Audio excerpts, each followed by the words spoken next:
Sher hayvon o'rgatuvchini bolalarning ko'z o'ngida g'ajidi.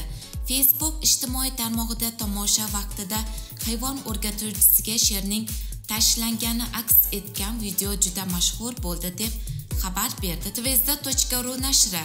Voqea Fransiyada ro'y berdi. Sirk xodimlari quturgan sherni hayvon o'rgatuvchisidan ajratish uchun tuturli ballondan foydalanishga majbur bo'ldi.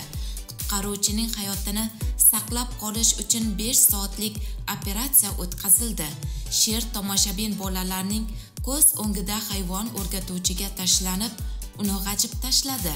Mazkur voqeadan keyin sirk ma'muriyati sherni hayvonot bog'iga topshirishga qaror qildi.